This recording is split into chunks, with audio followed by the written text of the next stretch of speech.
Okay, so the basic premise of this video is based off of the remarks of several characters about grocery money in August Wilson's Jitney. On page 14 in my version, which was near the end of Act 1, Scene 2, Rena remarks that there is $80 missing that has essentially been set aside for groceries for the next 2 weeks, and like I said, it's missing. So I just did some quick math and divided $80 over a 14-day period, which comes out to a little more than $6 per day. And so I decided to go to the grocery store with $7 essentially, and try to make a meal out of it, or try to sort of make the best meal I could for the most amount of people for $7. And this was pretty challenging in and of itself, considering the $6 was just for one meal, let alone trying to stretch it the whole day. I wish this class would be in person so you guys could try it, because it actually turned out to be pretty darn good. And to me, I feel like this really shows how resourceful people can be, and it's no surprise that those that have been oppressed for centuries are extremely resourceful, especially in their ability to sort of stretch money out. Thus, it's not really surprising that the families in Jitney were seemingly able to make little money go sort of long way, or at least a relatively long way, despite the sort of systemic barriers in their way. But I sort of digress about that. So I just wanted to look at some dialogue between father and son, Becker and Booster. So here we have Becker saying,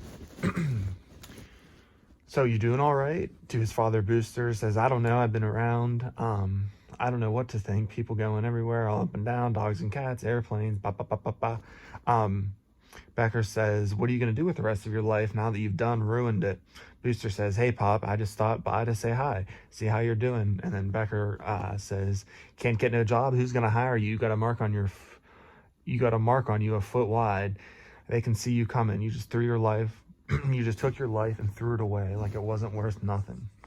Booster says, "I don't want all this. I don't need to hear about my life being ruined. I just stopped by to say hi. I don't want this. I done paid my debt."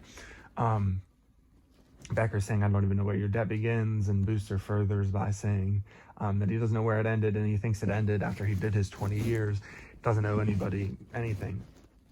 And I really feel like this conversation between Becker and Booster, or this conversation really embodies their relationship, and the sort of universal themes that Wilson intended for their relationship to represent.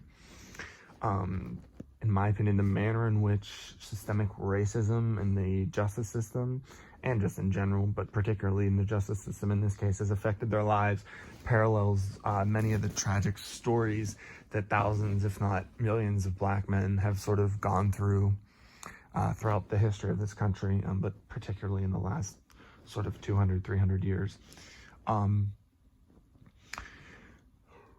Excuse me.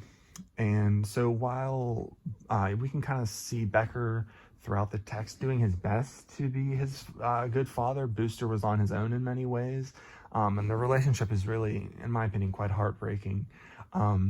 As we can see that Booster really placed his father on a pedestal, and that was sort of crushed, as Becker emphasizes his efforts to sort of allow his son to live a better life than he had. But he feels like that Booster has sort of flushed this opportunity down the toilet. And in my opinion, he's sort of seeking a sort of accountability from Booster, who places more blame on the system, while he does still acknowledge that he has made some bad choices and he could have certainly made better ones. Becker says, "You could have been something. You had every advantage. I tried to fix it for you so you didn't have to follow up behind me, so you could go on further and further, so you could have a better life. I did without so you could have with." And that's on page 27, right before the beginning of Act 2, that particular quote. And unfortunately, the effects of this corrupt system have not only affected Becker and Booster and their relationship directly, but also those around them, as Booster's mother and Becker's wife died from the sort of tremendous emotional strain that Becker's court case had on her. And of course, this only furthered to complicate the father-son relationship between Becker and Booster, as Becker blamed Booster for the sort of untimely death of his mother after Booster was accused of rape by a white woman. And it's interesting to me, I question whether such an accusation would have been levied had Booster been a young white man instead of a young black man. And with this accusation, sort of not only came the death of his mother, but also the death of any sort of chance of a positive relationship between Booster and Becker. And even after years of thought and internal sort of reconciliation, Booster's attempts to reconcile with his father are rejected, which leave him rather dejected. And I believe that the very system that destroyed Booster's ability to sort of be a free man is the same system that caused his father to live such a cynical life. Every sort of system in place to help that was supposed to be helping him was really working against him, and this created that sort of negative outlook and environment that is manifested in the rejection of any sort of reconciliation attempt from his son.